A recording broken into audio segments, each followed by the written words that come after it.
Muraho neza nanone ikaze kuri YouTube channel yacu. Muri aka kanya tugiye kuganirira nanone hamwe ku ngingo mwibaza, ese ni ukubera iki abagore bamwe bahorana ubushake bukabije bwo gukora imibonano mpuzabitsina, abandi se ntibikunde? Ese ni izihe mpamvu zituma umudamu ahorana ubushake bukabije bwo gukora imibonano mpuzabitsina? Byaba biterwa n'iki? Rero ibyo nibyo tugiye kuganirira hamwe muri ino video. Birashoboka ko nawe wenda waba ufite icyo kibazo cyo kugira ubwo bushake bukabije bwo gushaka gukora imibonano mpuzabitsina ariko ukaba utazi impamvu zibigutera. Ibyo nibyo tugiye kuganira hamwe, tunarebe se nimba ubwo bushake bukabije bugira bwo gukora imibonano mpuzabitsina hari icyo wakora se bikaba byaba normal kimwe n'abandi bantu. Nibyo tugiye kuganira hamwe rero muri ino video muri aka kanya. Muri kumwe rero na Dr. Gasangwa Patrick, mbakangurira gukomeza gukora subscription kuri YouTube channel yacu kugira ngo muzakomeze kujya mubona video zitandukanye tuzakomeza kujya dushyiraho ku gihe, ndetse hari n'ingingo wifuza ko tuganiraho watwandikira muri comment tukayiteguraho video tugakomeza kungurana ubumenyi. Ubusanzwe rero ubundi abagore bagira ubushake buke mu gukora imibonano mpuzabitsina. Ibi ni ibimenyerewe kuva mu muco wa kera, aha nyine kubugeranyije n'abagabo, kuko umugabo w'isaha n'isaha abonye ikimusitimira ahita agira ubushake bwo gukora imibonano mpuzabitsina, bitandukanye n'abagore bo bifata igihe cyangwa se bisaba kubanza kubategura. Ariko rero hari abagore bagira ubushake bwinshi cyane bukabije bwo gukora imibonano mpuzabitsina.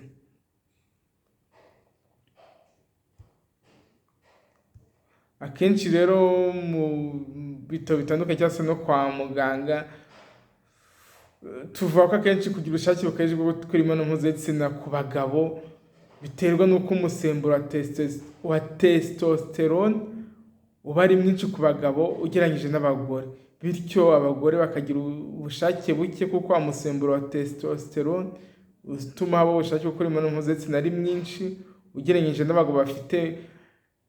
Abagabo bafite mwinshi ubushake buzaba bwinshi, abagore bafite muke ubushake bube bukeya. Ubwo rero ugereranyije wenda ushobora gusanga ku bagore umusemburo bafite wa testosterone ari nka 1/10 cy'uw'abagabo bafite. Niyo mpamvu rero uzasanga ubushake ku bagore ari buke ugereranyije n'ubushake abagabo bagira bwo gukora imibonano mpuzabitsina. Gusa nanone hari abagore bagira n'umusemburo wa testosterone mwinshi, bikaba byamuzamurira iriba ry'ubusambanyi cyangwa se ryo kugira ubushake bukabije bwo gukora imibonano mpuzabitsina. Gusa none ntabwo ari ubitera kuko hari n'ibindi bitandukanye bishobora kubitera. Nibyo rero tugiye kurebera hamwe. Icya mbere gishobora gutuma umugore agira ubushake bwo gukora imibonano mpuzabitsina budasanzwe, ubushake bukabije cyangwa se kugira uruhare ryinshi ku bagore biterwa n'ibyo tugiye kureba nyine birumvikana. Akenshi ni mu buzima bw'abashakanye uzasanga nko kwishimira imibonano mpuzabitsina no kwikora hakabaho kurangiza ku mpande zombi. Akenshi ari ryo shingiro ry'umunezero burumvikana w'urugo rw'abashakanye. Ariko nanone kuba abantu babigwamo cyangwa se babikunda cyane, noneho by'umwihariko ku mugore bishobora gukurura ibindi bibazo. N'imbere ko twevuze nubwo nyine twari twabwiye ko umusemburo wa testosterone ari wo ubuza ku isonga mu kubitera, hari n'izindi mpamvu zinyuranye zishobora kubitera. Icya mbere hano twavuga ubuzima muri rusange.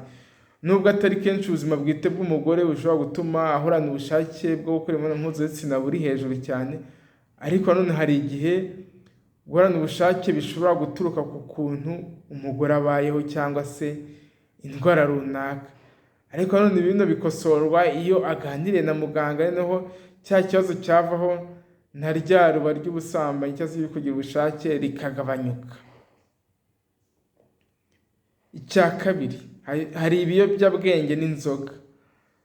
Ni ukuvuga ngo abagore bamwe na bamwe bakoresha ibiyobyabwenge kimwe n'abanywa amayoga cyane cyane, amayoga akaze, ubwo ni amarikeri, ubushake bwo gukora imibonano mpuzabitsina burazamuka cyane. Rero n'umugore ku muntu ukuntu avurwa ni ukumufasha kureka ibi bimutera bikozwe akenshi ahanini n'uwo babana cyangwa se n'umuganga. w'indwara zo mu mutwe birumvikana iyo bibaye ngombwa ashobora no gukoresha imiti, ariko ikibanza nimba akoresha zino nzoga zikomeye cyane, inama muganga mugira ni ukugerageza kuzigabanya, ndetse n'uwo bashakanye ashobora kumufasha. Icya gatatu, hari imikorere mibi y'ubwonko izwi nka trouble bipolaire cyangwa se mu cyongereza bipolar disorder. Ino ni indwara nyine navuga ngo yibasira ubwonko cyangwa se twavuga indwara yo mu mutwe, ituma umuntu yumva ko ibintu byose biba hejuru cyane kuri we, ari ukwishima bikaba hejuru, ari ugukora sex bikaba ku kigero cyo hejuru cyane, mbese aribyo bita mania cyangwa se maniyake. Rero umugore ufite kino kibazo akenshi arangwa n'uko ashaka cyane gukora imibonano mpuzabitsina. Ubu burwayi kandi bushobora kubamo ibice bibiri. Hari ibiva ku kugira ingufu nyinshi bizwi nka mania, bikagera ku kwiheba no kwigunga, aribyo bita depression. Rero usanga uyu n'umugore agira ubuzima buhindagurika, rimwe ukabona ameze nk'uwataye umutwe ndetse afite ingufu nyinshi, ubundi ugasanga yajungamye cyangwa se yajunjamye, mbese byamucanze. Hano rero ikintu kizifashishwa ni imiti ya depression ndetse n'ubujyanama bizafasha uno mugore ufite ikibazo cyo gukora imibonano mpuzabitsina cyane kubishaka, bitewe n'uko wenda afite trouble bipolaire cyangwa se mania, ni ukuvuga ngo yumva ko ibintu byose agomba kubikora cyane muri we, ahorana ibyishimo birenze cyane, akunda gukora sex cyane. Rero aba ari uburwayi, ariko iyo aganirijwe birashira cyangwa se birakira.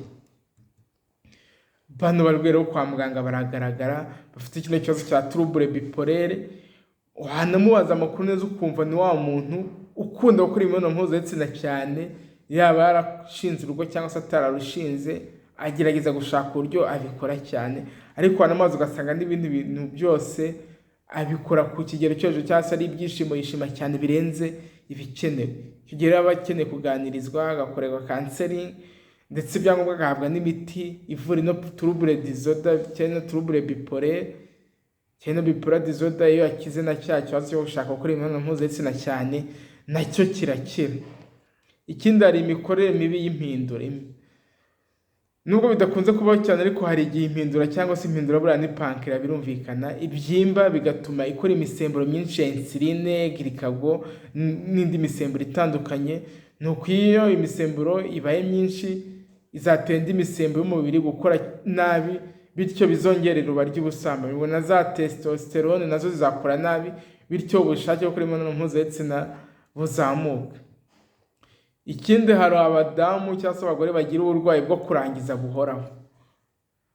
Iki nacyo ni ikibazo gikomeye kurenza ibindi, aho umugore arangiza bikamurenga ndetse agahita yongera kwifuza kubikora. Umugore ufite kino kibazo niyo wamukora ku ibere gusa ahita arangiza, ku buryo ku munsi ashobora kurangiza inshuro nyinshi cyane zishoboka. Agataho rero mu gitsina cye bivuze ko kubera amaraso ahora atemberamo ari menshi, nivuga ngo ahora habyimbye kandi harimo ubushake. Ni ubu burwayi nabwo birumvikana kubera ku gitsina cye gushyukwa cyangwa se gushaka gukora imibonano mpuzabitsina kenshi, bivuze ko amaraso ajya ku igitsina cy'umugore aba ari menshi cyane. Rero kuri n'umugore ugira ikibazo cyo kumva arangiza bihoraho, amaraso ahora ari menshi ku buryo ahorana bwa bushake, bityo stimulation ishobora kubaho bikozwe n'umugabo agahita arangiza, ariko nyuma yo kurangiza akongera akagira ubushake gutyo gukomeza ashaka guhora arangiza cyangwa se ajya kuri bya byishimo bya nyuma. Ikindi, hari imikorere idasanzwe y'imvubura za adrenaline. Iyi nayo ni indi mpamvu ikomeye cyane ishobora gutuma umugore agira ubushake budasanzwe bwo gukora imibonano mpuzabitsina, kuko wenda umubiri wakoze imisemburo myinshi ya adrenaline. Hano rero bivuze ko haba imiti imwe n'imwe nayo ishobora kubigiramo uruhare, nk'imiti ikoreshwa kwa muganga. Nyine birumvikana iyo umuntu wenda amuha umuti wa adrenaline, n'umugore kandi anagira, akenshi n'umugore uzasanga afite ibigango byinshi nk'iby'abagabo cyangwa se abyibushye cyane cyangwa afite insibo nk'iz'abagabo, ashaka kugira ubwanwa ndetse akagira n'ubwoya birumvikana bwinshi. Gusa nubwo tuvuze ibyo, hari n'izindi mpamvu zishobora kubitera. Uretse zino twavuze haruguru, hari izindi mpamvu wenda zidahoraho zishobora kugira ubushake bwo gukora imibonano mpuzabitsina ku bagore. hari n'imwe mu miti ikoreshwa mu kwica udukoko mu bihingwa ishobora gutera imikorere mibi y'imisemburo bikanagera ku bushake bwo gukora imibonano mpuzabitsina. Hari n'ubwigunge n'agahinda nabyo hari aho bitera gushaka imibonano mpuzabitsina, dore ko bizwi ko iyo umugore n'umugabo barangije bituma yumva atuje kandi aruhutse. Rero ko umugore atwite nabyo byongera bishobora kongera ubushake bwo gukora imibonano mpuzabitsina, ariko nanone ibi biterwa n'uko akenshi usanga imisemburo myinshi irekurwa iyo umugore atwite. Imisemburo ituma amabere y'umugore abyimba ndetse n'igitsina kikabyimba kubera amaraso atemberamo ari menshi, bigatuma ubushake bwiyongera. Gusa uko inda igenda ikura biragenda bigabanyuka. Ikindi nanone ni umusemburo wa testosterone ugira uruhare runini mu kugira ubushake bwo gukora imibonano mpuzabitsina. Mu by'ukuri n'umusemburo wa testosterone kuko nk'uko wenda twatangiye tubivuga ruguru, niwo uzasanga uza mu bya mbere bishobora gutuma umugore agira ubushake budasanzwe bwo gukora imibonano mpuzabitsina. Ariko no musemburo ukabura nyine cyangwa se ukangura igice cy'ubwonko gishinzwe kongera ububobere. Niyo mpamvu mu gihe cy'uburumbuke naho ubushake bwiyongera kuko ububobere babwiyongereye. Akenshi nyine ku bagore bamwe iyo bacuze kuko imisemburo ubugore iba iri gushira, nabo bagira ubushake bwo gukora imibonano mpuzabitsina kubera ko ya testosterone yo ntabwo igabanyuka kuko ni umusemburo gabo.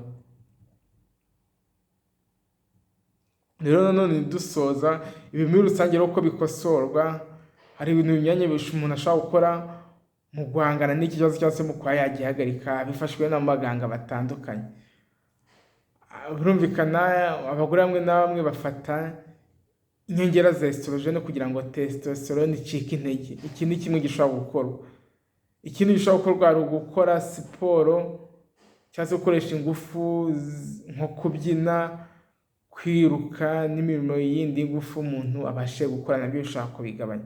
Ikindi ari ugutekereza ku bindi bidafite aho bihuriye n'imibonano mpuzabitsina, nabyo birafasha nko kuririmba, meditasiyo, ziriya siporo za yoga, gutembera, nabyo birafasha. Ikindi hari imiti ibuza gukorwa kwa testosterone izi nka anti-androgene. Ino miti nayo ishobora gukoreshwa